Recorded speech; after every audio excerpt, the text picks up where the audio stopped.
Hi guys, welcome to my laundry room. It's my makeshift studio right now.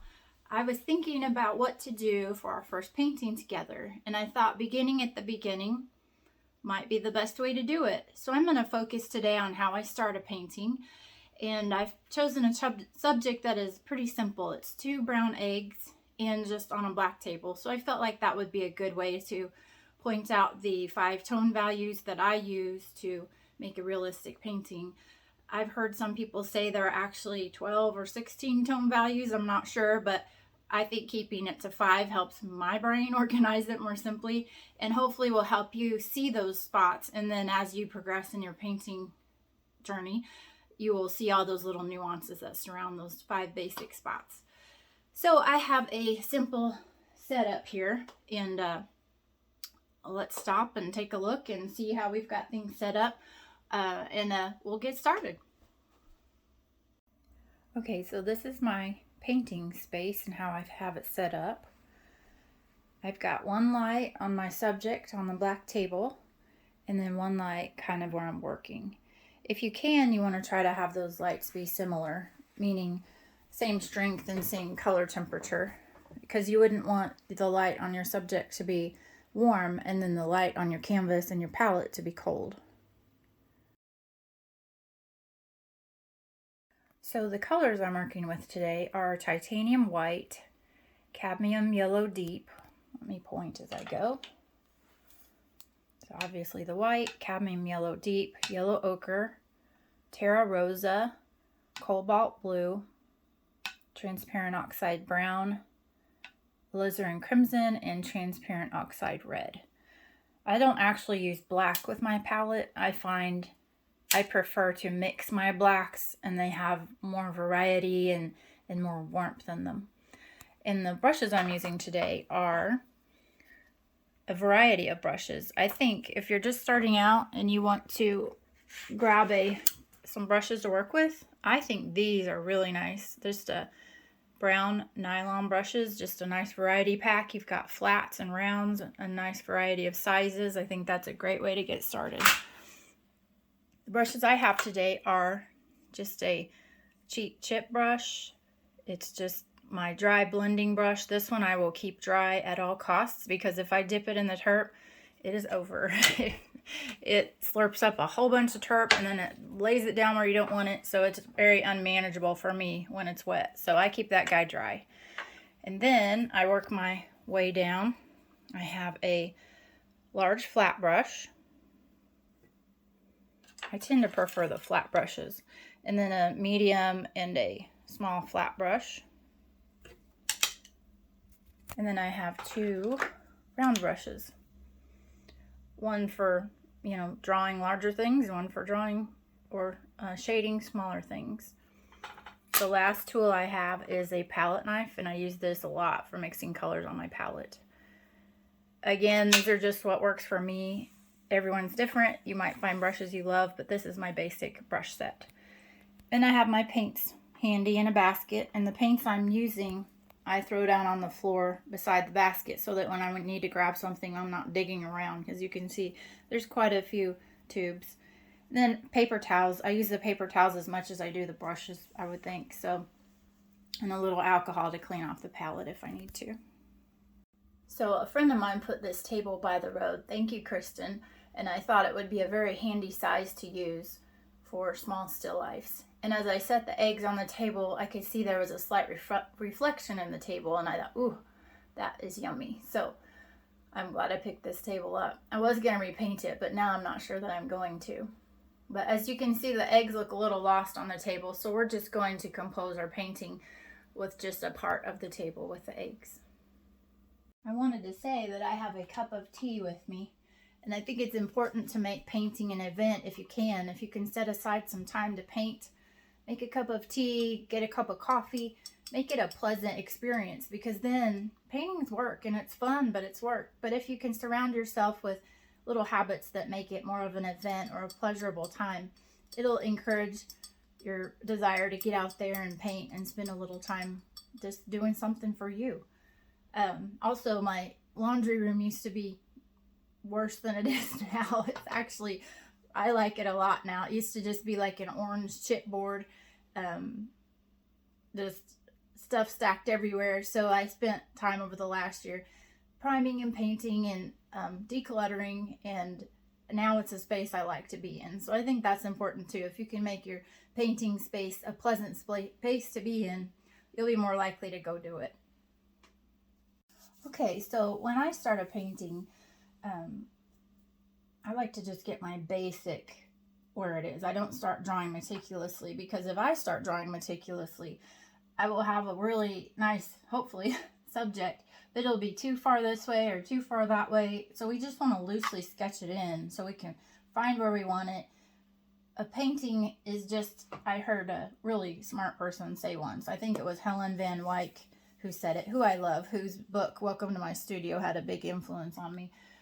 She said, a painting is a record of a series of corrections. And so when I start a painting, I like to start out very loosely. I will just sketch it out.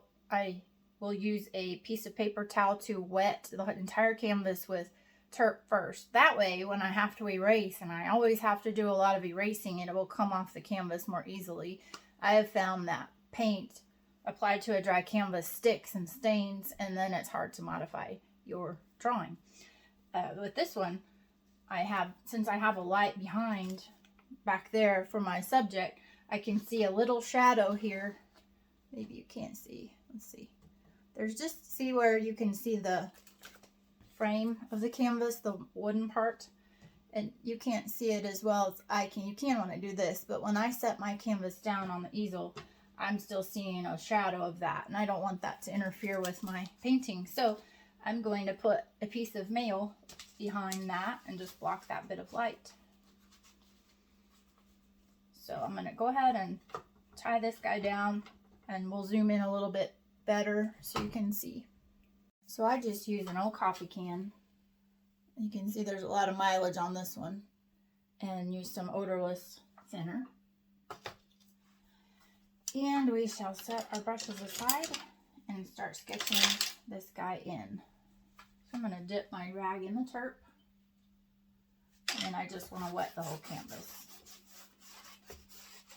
As you can see, this is a gallery wrap canvas, meaning there's no staples on the side to do the stapling on the back. That's a nice way to avoid having to frame your subject. You can just paint the edges, and then it has a more modern look anyway. Framing is really nice, but framing can get very expensive.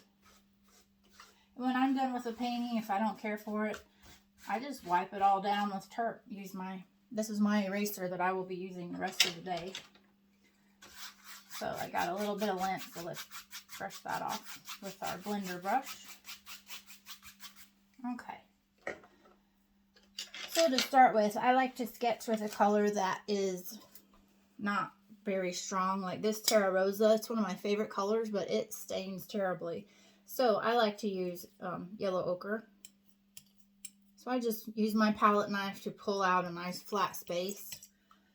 I don't like to take my brush and dip it right into the big gob of paint, because painting is all about controlling your medium.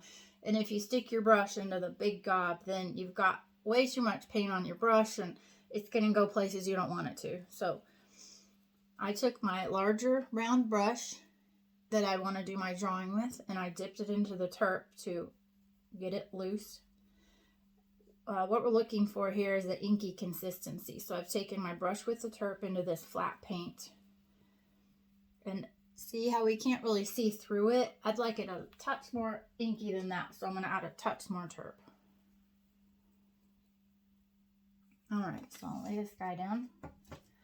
And first, before I start drawing, I want to know where I want my subject to live. So I use my hands like this. I make a little window, and I look at the subject through that window to kind of get my bearings of where I want things to be. Now, we only have two items in our subject, so I think we will incorporate the curve of the table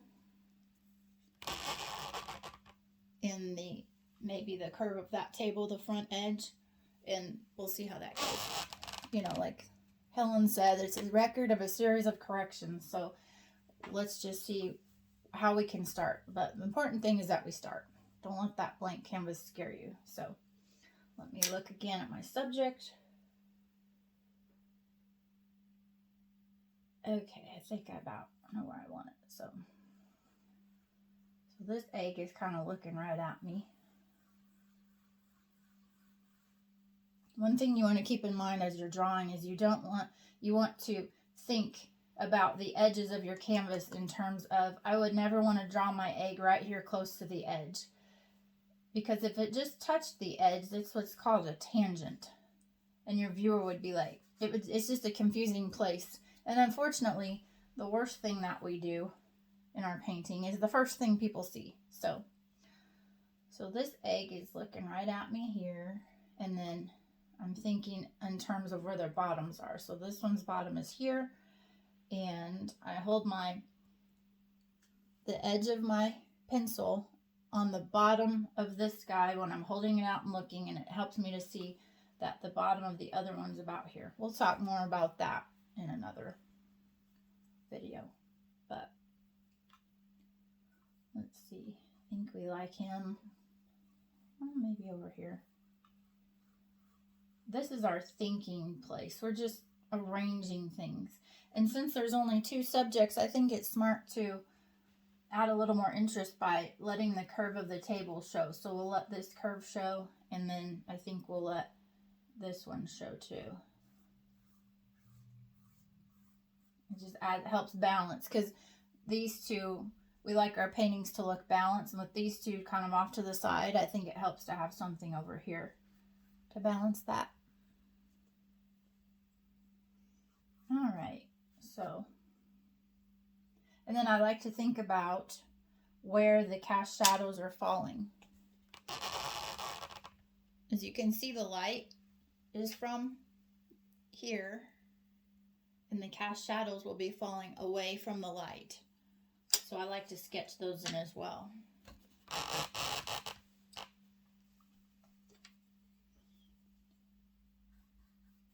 And the light's a little bit overhead, so the shadow isn't right under the bottom. It falls away from it a little bit.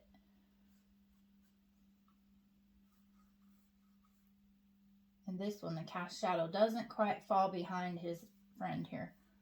We either want it to fall, to stop before we get to his friend, or we want it to go behind. We don't want the edge of this shadow just to touch the edge of this egg, because again, it looks like, what plane are they on? Who's in front of who? So, all right, so that's a pretty good start. So I'm gonna rinse out my brush, dry it off. You always want to rinse them when you're done, just because paint has legs and it will turn up places you don't expect it to. So now there are a couple different ways we can approach this, and I think we will start with the subject. Let's see. I think I'd like to start with that. Let's think. I usually like to start with letting a background be introduced, so I think we will start to explain our background first. So to do that, we want to mix our own black, and the way I do that is I get equal parts blue. Whoops, see all that ochre? I don't want that in my mix. I didn't wipe off my knife, so that's why I try to keep things tidy, because they just have a tendency to go messy anyway. I think I'm gonna grab a trash can to put all my dirty towels in. I've got a plastic bag ready to take all my dirty towels. Okay, so let's start to try to mix this black here. So blue is opposite brown or orange on the color wheel. Dark brown is just dark orange. So that's our start of our black. They will kind of cancel each other out and make each other dark. And then a little crimson. Add it off to the side so we can control how much it's mixing. Now that's looking a little warm to me. It needs more blue to me. So I'm going to add more blue. See what we get. we can at least wash the canvas in this color and then kind of see what we got. Everything is in relation to everything else, so we'll just make a start in this way. Meaning, we may not have the background as dark as we would like, but in relation to the eggs, once we get the eggs on. So we'll just find our way as we go. So I've taken my large flat brush. It's called a flat because it's set flat in the furrow, just like a round brush is set round in the furrow. So I've dipped it in the turp to get it wet, because if it's not wet, the paint will break and it won't spread. So I'm gonna load my brush both sides. Still pretty rosy. More blue, more blue, more blue. Knock back that brown and that red.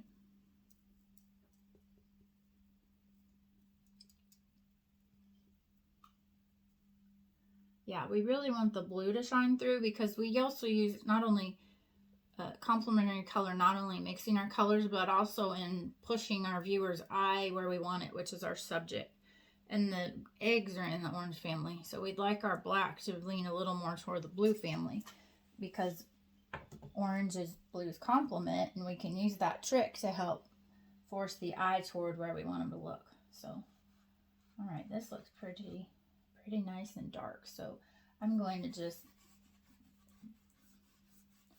crisscross paint in this painting background. And I'm going ahead and cutting into my subject a little bit, because things have a tendency to grow anyway and change as you're painting, but you don't want to have ostrich-sized eggs to cover up the blank canvas that you did not manage to cover up with your background. So now, that's what I mean when I say my paint is breaking. When you can see the weave of the canvas, means, and you know, sometimes you want that in a painting, but my paintings, I cover the canvas. So that means I need a little more turp on my brush and a little more paint.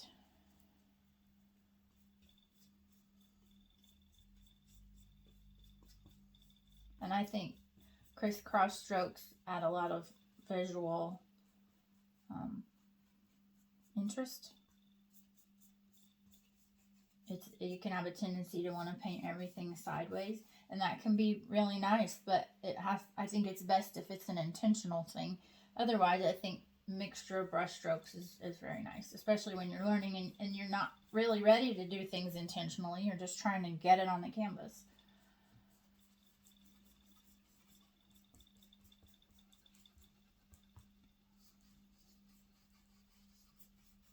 Okay, I need to get more blue out.